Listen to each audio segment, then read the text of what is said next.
Merci les gars. Oh, la pépite! Putain, mais vous avez tellement géré! Ah, elle défonce. Oh!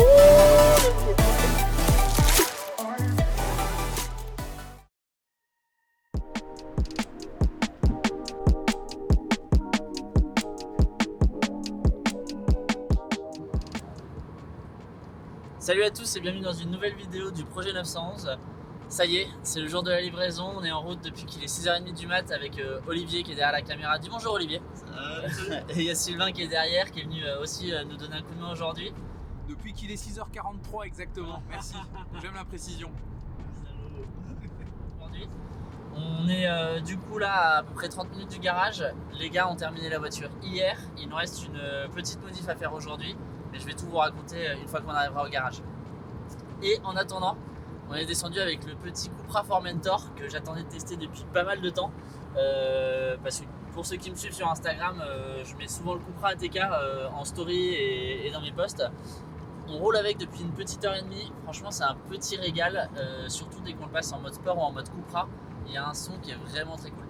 Pour vous en dire un peu plus sur la voiture, celle que je suis en train de conduire, donc c'est la Formentor première édition. Il y en a exactement 60 exemplaires qui sont vendus à partir de 45 000 €. Et c'est une version qui fait 310 chevaux. Donc dans un SUV, 310 chevaux, franchement c'est très cool parce que ça pousse plutôt bien. Et ça répond bien sous le pied à la pédale. Donc c'est un vrai plaisir à conduire. Sylvain, bienvenue chez General Cargo Coach. Regarde la batte d'eau, elle est juste là. Ça va et toi? Le matin pour se mettre vous avez du jus d'orange, on va se faire des petits mimosas. Loïc, ton café colonial.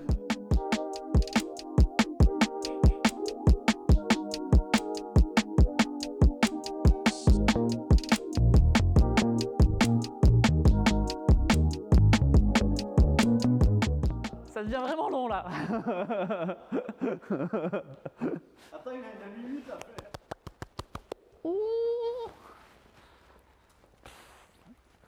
Ça fait 6 mois. Hein. Go. C'est parti. Attends. Tac. C'est bon. Oh le salaud, il a mis deuxième page. Oh le sagouin. Oh là là. Oh il a triché. Putain mais si cool cette bâche. Génial. On enlève la bâche du coup. Deuxième. Putain mais c'est trop cool le logo. Putain trop bien. Voilà, on a tous les sticks, elle tire bien. Hop, tirez. Hop, vas-y. Ok. Oh. Oh putain. La grille. Oh. La pépite. Putain mais vous avez tellement géré. Ah elle défonce. Ça te plaît? Ah de ouf. Grille sur mesure. Oh les Et petits ils sont noirs. stickers. Putain mais trop bien. Ah ça défonce. C'est ouf. Putain c'est trop beau. Mais mec mais c'est ouf. Elle est dingue. Merci les gars. Avec plaisir. Putain. Oh la violence. Bon les mecs m'ont pas menti hein, dans les messages. Hein. Elle est belle. Ah, putain elle est folle. J'avais juste une petite peur avec la jupe noire et que ça fasse beaucoup de plastique noir. Mais finalement, Et en fait ça va super bien. comme le bas est pas trop, ça fait assez fin, ça va bien. Ouais ça marche super bien. C'est canon. Bien avec la caisse. Là. Oh c'est si beau. Oh, putain j'adore. Fauteuil, on fait une petite. Ah ouais de ouf. Écoutez vous pouvez aller vous poser. Moi je me mets là comme ça, je reste une petite heure. Putain et les stickers franchement c'est. Avec le porte blanc au milieu. J'ai bien fait, hein. C'était. Franchement, j'ai pris le risque. On savait pas trop et finalement ça rend très bien. Ça rend trop bien. Oh là là.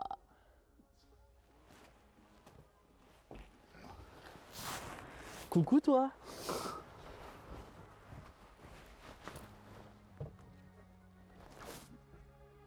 putain, mais c'est trop beau.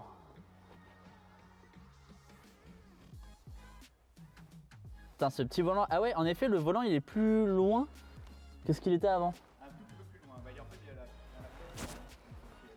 Oui, il est juste placé. Il est juste placé comme il aurait naturellement dû être placé. Oh, putain. C'est ouf. Je suis tellement content.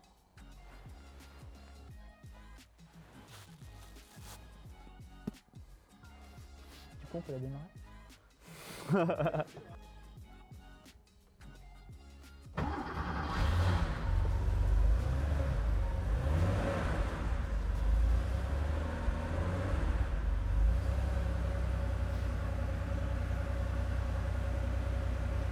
On entend beaucoup mieux qu'avant. Hein.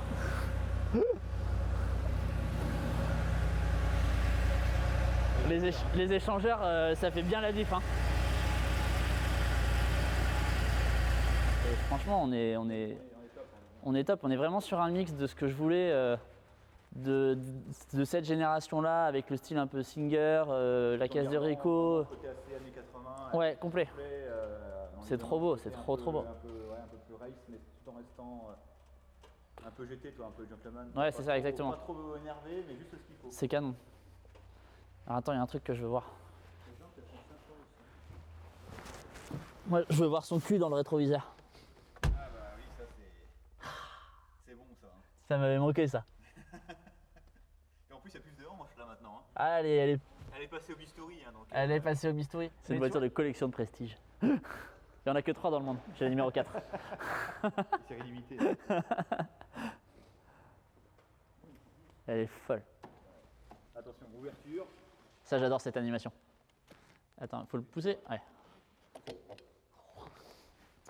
J'adore cette cinématique à chaque fois. Si cool. Ça y est, je viens juste de découvrir la voiture. On l'a débâchée là il y a 5 minutes. Je crois que je réalise toujours pas que le projet est fini et que la caisse est incroyable. Franchement, elle est folle de chez folle. Il nous reste quelques tout petits détails à gérer que les gars n'ont pas voulu faire parce qu'ils voulaient avoir mon avis sur le sujet parce qu'ils trouvent que c'est canon. Donc ce qu'on va faire, c'est que là, je vais la débâcher avec vous. Je vais vous montrer tout ce qu'on a fait, avec qui j'ai travaillé, là où j'ai chopé les pièces. Et puis, on va faire le tour de la voiture tranquillement. Allez. Hop. Alors. Ok. Et voilà la bête. Oh là là. Franchement, même là, j'en reviens toujours pas. Hop.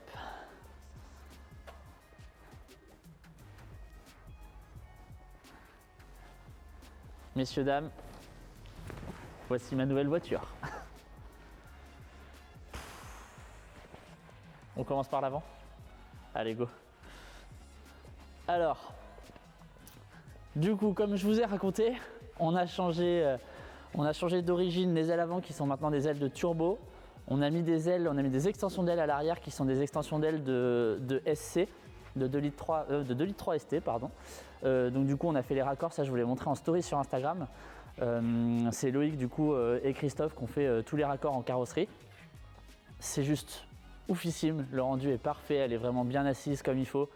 C'est juste trop bien. Il y a un autre truc qu'ils ont vraiment fait eux-mêmes en carrosserie, enfin il y a même 2 choses qu'ils ont fait eux-mêmes en carrosserie. C'est ici cette pièce de carrosserie qui est en fait pour venir épouser la forme de l'aile, ils ont dû tout refaire eux-mêmes parce que la pièce n'existe pas, parce que en fait cette jonction là n'existe vraiment pas sinon. Donc ils ont tout refait eux-mêmes et le résultat est juste canonissime. Et il y a un autre truc qu'ils ont fait eux-mêmes, venez voir, en fait moi je voulais pas garder la grille d'origine et du coup ils m'ont fait une grille personnalisée. Donc du coup ils m'ont fait un petit grillage avec les barres comme ça. C'est juste oufissime, ça donne un côté moi je trouve qui est canon à la caisse. Alors après il y en a qui aiment, il y en a qui n'aiment pas, au moins la vie est tranchée. Mais moi je trouve ça juste incroyable et au moins ça change de d'habitude. Autre petit détail, venez voir là sur l'arrière, on a réussi à mettre un petit stickers en fait pour que le Porsche ressorte bien en noir. Parce que normalement il était ton sur ton rouge. Donc ça aussi c'est juste parfait. J'ai changé les phares arrière, à la base j'avais les contours en noir. Et en fait en les posant en chrome ça donne un côté plus rétro et qui est juste fou. franchement, moi, ce cul de voiture, je le trouve incroyable. J'en reviens toujours pas, c'est juste ouf. C'est juste magnifique. Ensuite, venez sur le côté. J'ai changé les pneus du coup et les jantes. On a gardé des jantes 16 pouces, mais on a pris un déport beaucoup plus important. Et pour les pneus, j'ai pris du Michelin, j'ai pris des Michelin classiques, c'est des pilotes qui sont juste parfaits pour la caisse et qui m'ont beaucoup été conseillés. Et du coup j'ai opté pour ça. La découpe du pneu est superbe parce que du coup, ça donne un petit côté un peu classique rétro qui est vraiment cool. Et puis surtout, ça lui donne une assise qui est fantastique et je suis complètement fan. La question qu'on a, c'est que là, les pneus sont bruts d'usinage. Du coup, on est noir matelas et le contour est brut d'usinage. On avait une grosse question qui était est-ce que je passe la jante entièrement en noir ou est-ce que je la garde comme ça brut d'usinage? Les gars me l'ont laissé brut pour le moment que je puisse un petit peu m'y faire, choisir. Et si dans quelques semaines, mois ou autre, je veux passer en noir, je pourrais passer en noir. Mais au moins, ça me laisse le choix de la réflexion. J'ai opté pour mettre un petit obus du coup en rétroviseur par rapport au vieux rétroviseur carré qu'on avait parce que je trouve que le côté rétro est juste parfait. J'ai commandé, donc du coup ça y est, le sticker s'est posé. J'avais des gros doutes quand je l'ai commandé parce que je l'avais pris en deux couleurs différentes, en deux tons et on avait peur que le blanc ne ressorte pas assez et en fait c'est juste magnifique. Je suis plus que content du résultat, j'en reviens toujours pas, franchement c'est juste trop beau, le blanc ressort super bien sur la peinture, donc c'est vraiment magnifique. Le pneu avant, ça je vous ai raconté, ça reste du Michelin. Ensuite on a continué ici sur l'avant, ça je vous l'avais raconté aussi en story, j'ai dû changer les phares avant, parce que du coup j'ai dû en racheter un neuf, parce qu'il y en a qui marchaient plus sur les ailes de turbo, et donc du coup j'ai dû racheter le deuxième, parce que sinon après la différence était trop flagrante. On a laissé pour le moment les contours en noir. Moi, je les voulais en chrome. J'ai acheté des chromes sur le site Design 911 et en fait, ils s'adaptent pas bien. Donc, du coup, ce qu'on va faire, c'est que les supports d'origine, on va les refaire et on va les peindre en chrome. Enfin, on va les faire en chrome. Du coup, là, d'ici quelques semaines, ça, ce sera plus noir, ce sera chrome. Mais pour l'instant, ça reste très beau comme ça parce qu'avec la petite bavette noire, les rappels de noir sont juste parfaits. Ensuite, sur l'avant, on a changé la bavette, on a changé la jupe en bas ici. Parce que du coup c'est une jupe de turbo que les gars ont dû poser. Là elle est encore un peu ondulée parce qu'en fait la jupe est complètement molle. Donc elle va se faire, comme elle est neuve, elle était pliée, donc là elle va se détendre petit à petit. Et il y a un petit détail qui est super cool ici, il y a le logo Porsche qui est foutu juste là, c'est juste trop beau. Ça se voit à peine mais c'est juste parfait. De ce côté là, pour l'instant j'ai pas de rétroviseur pour la simple et bonne raison qu'un obus de ce côté là, tu vois que dalle dedans. Donc ça c'est pareil, ils me l'ont pas posé. Ils m'ont dit pour l'instant t'en mets qu'un seul. Tu réfléchis, tu vois si tu veux qu'on te pose le deuxième pour l'esthétique, mais ce sera vraiment que pour l'esthétique parce que franchement on verra que dalle dedans. Et petite info marrante, d'ailleurs, si vous faites attention, sur les Porsche de cette époque-là, les rétroviseurs des deux côtés ne sont pas au même niveau. Vous verrez que le rétroviseur de ce côté-là est un peu plus avancé ou un peu plus reculé par rapport à l'autre. C'est assez marrant, on fait jamais attention, mais c'est une petite histoire rigolote que Loïc et Chris m'ont raconté. Voilà pour l'extérieur. Je vous invite maintenant à passer à l'intérieur. Je t'ouvre la porte, tu vas monter de ce côté-là ou pas? Monsieur, prenez place dans l'intérieur. Bienvenue dans ma nouvelle voiture. Enfin, dans ma nouvelle voiture. Dans ma voiture refaite. Alors du coup, à l'intérieur, ça y est, on a posé toute la nouvelle sellerie. Donc les sièges qui ont été faits par Dream Sellerie et Sellerie Overtime que vous avez vu dans les vidéos précédentes. Donc on a les sièges, le bas du tableau de bord, toute la moquette, tous les intérieurs de porte que Olivier va vous montrer, le ciel de toit, tout l'arrière qui a été refait par les gars. Le travail est juste sublime. Ici, on a fait le petit embossage, je vous l'avais déjà montré Porsche sur les appuis-têtes et le cuir est franchement il est top. La voiture sent le neuf, c'est juste fantastique de s'installer là au volant. Tous les petits détails que j'ai ici à l'intérieur, je les ai pour la plupart achetés sur un site qui s'appelle Carbon Livries. Les mecs sont top, c'est un garage en Pologne et franchement tout ce qu'ils m'ont livré, la qualité est canon, les mecs répondent très vite, ils sont adorables, dès que tu leur parles de leur projet c'est des vrais passionnés donc c'est vraiment top. Donc chez eux j'ai commandé le volant, j'ai commandé le pommeau de la boîte de vitesse, j'ai commandé les petits... Qu'est-ce que j'ai commandé d'autre chez eux? Je sais même plus, je suis perdu dans les pièces. Donc j'ai ça, j'ai le coffre avant qui va arriver, que je vous montre pas maintenant puisqu'il arrive que dans une semaine ou deux. Donc du coup c'est tout le tapis de coffre avant. Enfin voilà, j'ai commandé plein de choses chez eux et franchement c'était magnifique. Pour les cerclages ici que j'ai changé, ici normalement ils sont en noir, je les ai mis en chrome. Ça j'ai commandé tout ça chez Design 911 à l'époque. Design 911 c'est sympa mais les pièces sont pas toujours folles donc, et puis le service client est pas incroyable. Donc j'ai vite compris, j'ai vite arrêté d'acheter les pièces chez eux. Et enfin, toutes les autres petites pièces qui ne sont pas forcément visibles ici, mais en tout cas la plaque en bas, la plaque pour les pieds en bas, il y avait quoi d'autre comme pièces que j'ai acheté chez eux et plein de pièces extérieures en tout cas pour la carrosserie ou autre que j'ai chopé chez Rose Passion. Clairement c'est la référence, le site est en France, le service client est top. Quand tu commandes une pièce avant 17 h, tu la reçois le lendemain au garage quand elle est en stock et ça pour avancer vite c'est juste un régal. Là typiquement on a dû commander des dernières pièces hier. Elles arrivent aujourd'hui à 13 h et on va pouvoir les monter cet après-midi. Donc du coup voilà, je crois qu'on a fini de faire le tour de la voiture. Maintenant on va pouvoir aller la conduire à l'extérieur et puis surtout écouter le son du moteur. Allez, à toutes.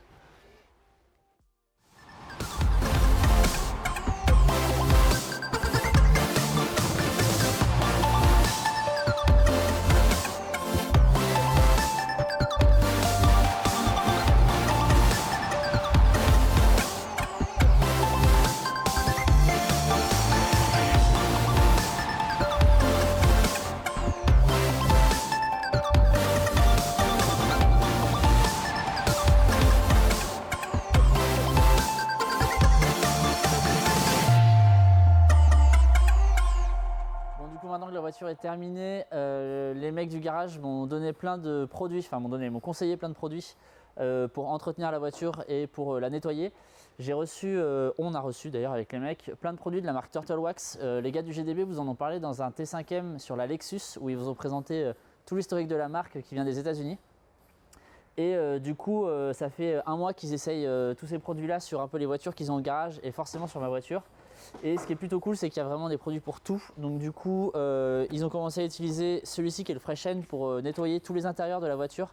Donc que ce soit les parties plastiques et autres, et ça redonne vraiment du côté brillant et très cool sur l'intérieur de la caisse. Il y a aussi des produits de nettoyage, donc ça du coup c'est vraiment, ça c'est de la mousse pour nettoyer. Celui-là comme vous pouvez le voir, il est déjà vide, ils l'ont adoré, ça c'est le nettoyant des jantes. Il marche super bien mais par contre il s'utilise un petit peu vite, mais par contre les mecs l'ont adoré, ils l'ont utilisé sur leur voiture perso en plus. Ça c'est pour rendre tes pneus ça c'est pour mettre sur tes pneus et c'est pour les rendre beaucoup plus brillants si tu as besoin pour faire des photos ou autre, vraiment c'est très pratique aussi. Et après les deux derniers produits qui sont là, on a un dry and shine, du coup ça c'est pour vraiment donner un côté vraiment brillant à ta voiture une fois que tu as terminé de la nettoyer. Et la dernière qui est très pratique, qui sont du coup pour enlever les insectes qui viennent s'incruster dans ton capot ou sur ton pare-brise. Ça marche très bien. Le tube d'ailleurs est déjà aux 3/4 vide parce que je crois que les mecs l'ont déjà bien utilisé. Donc voilà, maintenant que je vous ai montré tout ça, en fait ça va être dans mon coffre avant de voiture régulièrement pour que je puisse la nettoyer dès que je fais une sortie. Là typiquement il a plu ce matin donc les routes étaient un peu boueuses, étaient un peu sales. Je vais pouvoir commencer à les utiliser après avoir passé bien sûr un petit coup de Karcher pour enlever le plus gros et je vais pouvoir finir tout le nettoyage avec ces produits là. Du coup ça y est, on est en fin de journée, c'est là qu'on va se quitter. On a reçu les dernières pièces du coup pour la colonne de direction, donc les gars sont dessus parce qu'on a un peu de mal encore à le faire, donc c'est pour ça que je ne pars pas avec la voiture sur cette vidéo. Je voulais vous remercier à vous d'avoir suivi le projet, je voulais remercier le GDB de m'avoir très gentiment accueilli sur leur chaîne. Je vous invite à me suivre sur les réseaux sociaux, le petit français pour suivre les aventures de la voiture maintenant qu'elle roule. J'espère vous croiser, que ce soit en ville ou sur mes road trips. J'ai plein de remerciements à faire franchement à toutes les marques qui m'ont accompagné sur ce projet de fou furieux. J'ai hâte de les revoir et de pouvoir leur montrer la voiture. Je remercie mais du fond du cœur les mecs de General Car Vintage qui ont fait un travail de fou, franchement pépite. Les mecs sont sympas, souriants, super efficaces, ils ont fait un travail de malade mental. Donc franchement encore merci à eux. Et j'ai fait des remerciements je pense pour tout le monde. Si j'ai oublié certains d'entre vous, je vous prie de m'excuser. Et on se retrouve pour une prochaine vidéo d'ici un mois et demi, 2 mois avec le garage des blogs. On attend que j'ai un peu roulé la voiture pour en reparler et pour vous donner mes premières sensations. Je vous souhaite une très bonne fin de journée et je vous dis à bientôt. Ciao!